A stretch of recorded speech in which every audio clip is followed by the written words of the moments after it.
Hi there, I'm recording this on November 11th, 2025, and that means two things.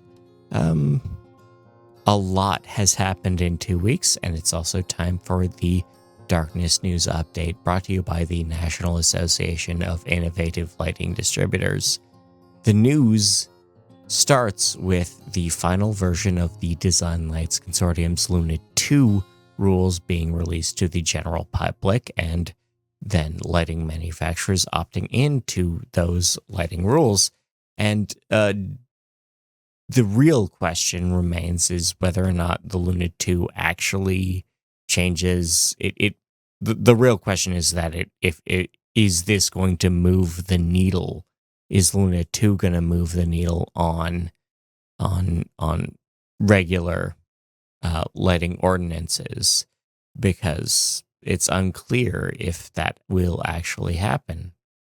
We have not an especially robust piece or particularly well executed bit of social science, but a survey group called Tucker Research surveyed 2,000 adults in the United States and found that 33% of adult men are still afraid of the dark. I'm never going to let this go. This is one of my three things I'm never going to let go. Like if there is a third of surveyed adult men who are afraid of the dark, I'm going to use that to make fun of anyone that insists on brightness at night forever. The University of Exeter has said that PC amber, or even direct amber, really won't save us. There are no amber LEDs that are close enough to gas discharge lamps that they'll ever be fully equivalent to the originals, and that even though we emphasize color in our work in terms of light pollution mitigation and human health with light at night, that actually we still need to consider design elements. We still need to decide if this area needs to be lit. And even if it's lit with amber lights, it might not be great for us. We have a study from Rockefeller Neuroscience that shows that ALAN and light at night and air pollution are linked with brain and behavioral function, and we need new healthcare strategies for these interactions. We have a new Chinese study that links ALAN with hypertension, dyslipidemia, and liver diseases, along with air pollution. They are studying urbanized populations and multi-morbidities and show that these two, air pollution and light pollution, go together with these health issues, and maybe we can fix that. A study from Fujian, a little further north, that shows that, again, air pollution and light pollution are linked with thyroid cancer. This study is based on per capita weightings, so urban areas of Fujian province are dealing with more thyroid cancer than rural areas, and that has to be related to the light and air, and eventually they're going to have to fix that. We have a new study that shows that long-term melatonin use might be bad for your health. There are some areas where in order to get melatonin, you need a prescription, which means you need to prove that you have long-term insomnia. And in those areas, they've been able to weight that. They've been able to measure ABs and say okay, the guys who are getting prescriptions for melatonin are not doing so great. There is a 4% spike in heart issues associated with this drug. Does that actually mean that melatonin use is bad for everyone? Not totally clear, actually. What actually matters is that if you're not sleeping well, it's bad for you. And if you need melatonin for a long time, well, you're not sleeping well, and that's bad for you. We have yet another study that shows that daylight saving time is making evening commutes more fatal. This is a thing that happens every year, and it keeps happening. I don't know what else to say. Daylight saving time is bad for everyone. It's especially in areas where you're driving a lot or need to cross the street a lot. We have a study from La Rochelle University that shows that bright light in the morning makes you feel colder. They were able to measure skin temperatures at certain times of day and found that the circadian component of that means that if you can mess with the lighting, you can mess with how you feel. This might save us some money on HVAC or something else. Unclear. The biological clock has been linked with hormones, circadian alignment, and burnout. This is a study of Romanian doctors who work shifts and found that extended periods working in the night does compound operational stress. We have a study that shows that circadian terminology was translated into Arabic in a useful way, and that all the participants understood that. But this study in shift workers in Bahrain didn't produce anything else of interest or worthwhile. Weird publication, but I'm going to highlight it for now. The Korea Brain Research Institute has figured out why finches sing at dawn. They have tracked the light in their day-night cycle and when they sing and why. And also, they have determined that they don't sing so loudly when artificial lighting is available to them. So the longer artificial lights are on in the early morning, then they don't sing so loudly. That's very interesting.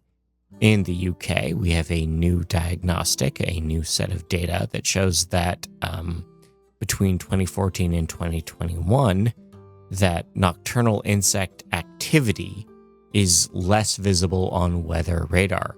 You can actually track insects and a lot of things on radar. It's really about dialing your sensitivity. But what happens is that over the past few years, nighttime insects are just not as active anymore, especially in regions of the UK that already have a lot of lighting. Light is part of that problem, but we just have more data to prove that exists. We have a new data set from Lepidopterus that moth populations are continuing to drop in urban areas. We also have a new call for moth safety related to that. This is a position paper from Robin Grob and the Norwegian University of Science and Technology that insists that we need to take more care of our moths. We also have a study that shows that light at night spikes activity in parasitic flatworms, specifically the type that feeds on water fleas. This will carry up the food chain, but it's just going to point out that, like, literally, we've just got this one kind of worm and this one kind of flea, and those go together. Speaking of water fleas, light at night alters the migration of water fleas, which means that urban adjacent populations don't really move, and that, again, has further ecosystem implications. Light at night also alters the behavior of salt marsh crabs. Crabs tend to use lunar cycles to deal with nest building, and the brighter the light at night, especially from the coast, that messes with that behavior, and they don't necessarily do as well going up the food chain. The U.S. Department of Energy has cut research funds for research on the impacts of wind farms on bats. So the DOE had planned on spending $1.6 million to figure out what wind farms offshore of the California coast would or would not harm populations or alter bat behavior. That's fine, though, because there's never been any major diseases that are related to bats changing their behavior all of a sudden. No sirree, Bob. The Purdue University Astronomy Club is calling for changes to campus lighting. They are joined by one of their professors from the Forestry and Natural Resources Department in hoping to change how the campus is lit going forward.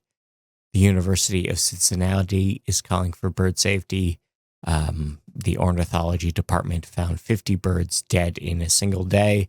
they're on the case and hoping to change how not just lighting, but also the windows on campus are contributing to that. In Markham, Ontario, IBM's campus just keeps killing birds.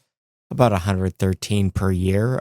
The Fatal Light at Night awareness program in Canada is working with employees to improve not just the windows, but also the lighting to reduce bird fatalities in the area. The Charlotte County National Resources Program announces the winners of their first sea turtle lighting recognition program, with the condominiums at Pelican Landing receiving that first award. They partnered with the Sea Turtle Conservancy to install wildlife-friendly lighting, and that's how they got it. In Bakersfield, California, they are pushing back on a proposed LDS temple as they want to put up a 124-foot tall tower and the adjoining uplighting to make that all happen, which again isn't great. We're not anti-Mormon at this organization. We're just anti-uplight. In related news, we're not anti-Buc-ee's either. We're not anti-gas station either. We're not anti-gas station that has really good barbecue. But in Bourne, Texas, a Buc-ee's will go ahead. They had to compromise with the locals to assure them that their 60-foot tall sign would be under very strict scrutiny for lighting code violations. They're going to limit the uplight. They're going to limit the glare. And it'll still be there. In San Mateo County, California, they are using new dark sky lighting principles to light not a whole elementary school, just the parking lot for staff.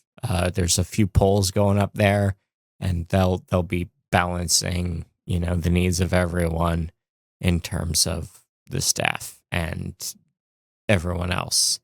In Cannon Falls, Minnesota, there are a new set of rules for data centers, specifically brightness, sound, and lighting. In Bluff County, Utah, they're going to be holding a Dark Sky Festival. That's this weekend. In Missoula, Montana, they are adding 3 miles of active transit lighting to their trail system, and all those conform to existing dark sky bylaws.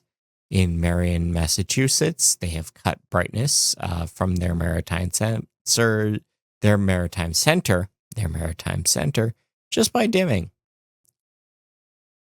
The Department of Homeland Security is going to install 346 miles of stadium lighting in Big Bend National Park. That is to say that Big Bend National Park is the second biggest dark sky reserve, and they will have unspecified detection tech, unspecified cameras, and specified big old bright lights. Specifically, these will be pointed from Texas into Mexico. This is the second biggest dark sky reserve again, and I call on Dark Sky International to condemn the actions of the Department of Homeland Security in this case. In the UK, they have published a new set of reminders of highway code related to LED headlights.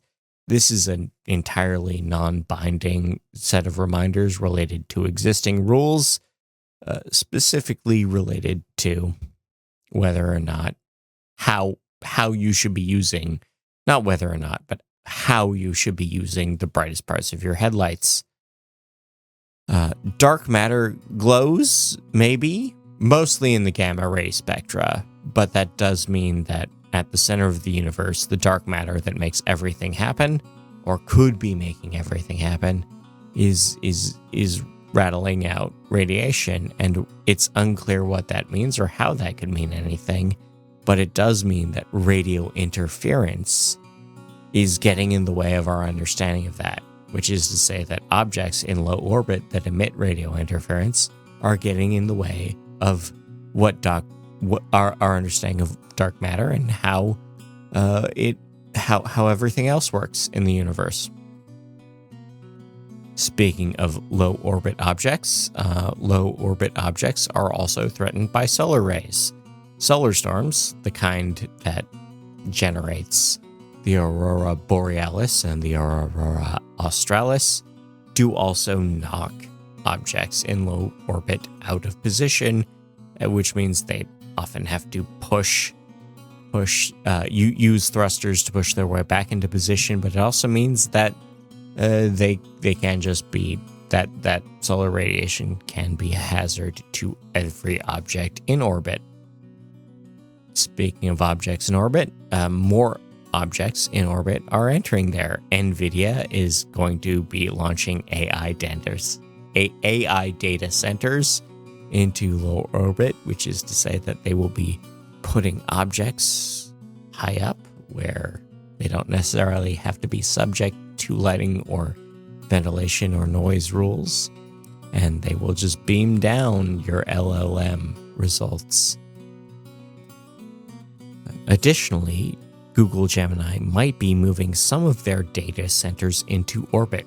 This is a possibility, and again, they'll be putting their processors onto CubeSats that will be solar powered, and that will again allow them to power generative models and generative data centers, places that they don't have to deal with the local utility charging them for data. They don't, or for power. They don't have to deal with locals complaining about noise or brightness. But I just want to point out that in space, it's really hard to dissipate heat. It's almost impossible to dissipate heat. One of the issues with data centers right now is they consume a lot of water, because that's an easy way to cool down processors. And water is great for that because it allows you to put a bunch of molecules close together and then move them away from the source of heat and then dissipate it. In space, there aren't a lot of molecules. Almost no molecules. In fact, that's a real issue. That's why we wear spacesuits. There aren't any molecules up there. So if you put a very hot data processor into orbit, well, there's nowhere for that heat to go, actually, because there's no molecules in space for that to dissipate to. I don't know why we have two companies insisting they can put AI data centers into orbit. This might be a scam. In something that is not sponsored, LSI has secured recognition from Dark Sky International for 6 products. These are all area lights, and they look pretty cool. And in the UK, the South Downs National Park is opening submissions for their annual astrophotography competition. The deadline is January 18th. If you're in the area already or are planning to go, take a few pictures. You can submit. There are cash prizes available. Otherwise, I have been Scott Wachter. I want to thank you for your time, your attention. I want to thank Nailed. I want to thank the Soft Lights Foundation. I will see you in 2 weeks. Take care of yourselves.